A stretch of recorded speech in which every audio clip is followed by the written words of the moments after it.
Let's welcome to the show from House Ways and Means. He's Congressman Drew Ferguson. It's great to have you back on, sir. Thanks for spending time with us. Okay, now Tesla's Elon Musk. Now he's even stepping up, saying, you know what?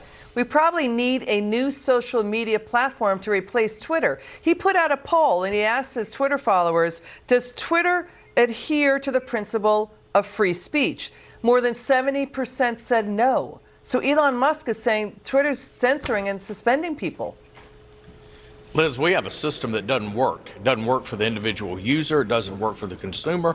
And when you have censorship and you don't get a free flow of ideas around the country from person to person, you wind up with people getting into onto different sides, and it creates extreme views. That is not what America is about, and these companies have got to be humbled, and they've got to be. The system has got to be fixed because Americans want to be able to express their ideas, and they don't want to be force-fed garbage from the companies. Yeah, and the point is, the answer to bad free speech is more free speech. It's not censorship. I mean, we have the New York Times editorial board just March 18th saying Americans feel like they are losing the right to speak their minds and voice their opinions in public without fear of being shamed or shunned or shut down.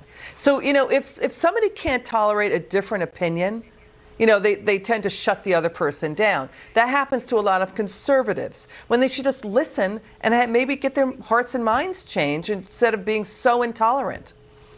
Look, I think Americans can have that kind of discourse. I think we can have those kinds of discussions, but it has to be on a neutral playing field, and you can't have a corporate entity deciding what is free speech and what is not free speech.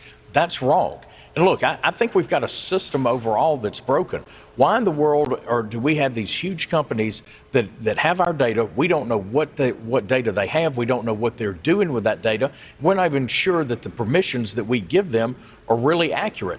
Why don't we have a system that actually competes for the consumer's business instead of the consumer simply giving that data away? Yeah, to your point, it's an important one because, by the way, we've seen since around 8 years ago this push to get people fired or disinvited or deplatformed or punished for speech that others disagree with. It should be protected by the First Amendment, but that's behavior is cancel culture. The First Amendment does not apply to private companies, so that's the issue. But to your point, there is a new study that says when you start canceling people, when you start shutting them down and censoring them, that polarizes people. It causes extremism because they tend to go to another outlet and they get really angry and they start venting even more. And they tend to become more extremist. Your thoughts on that? Listen, we see that all the time.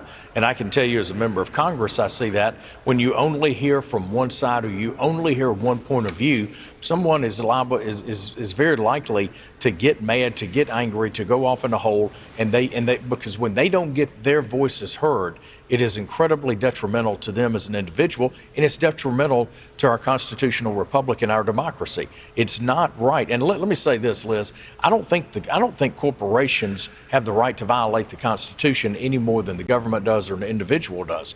There is nothing that says that the corporations should have the ability to totally censor what Americans are saying and what they're thinking. That's wrong, and it's got to stop. Got it. Congressman Ferguson, thanks for joining us tonight. We'll have you back on again soon.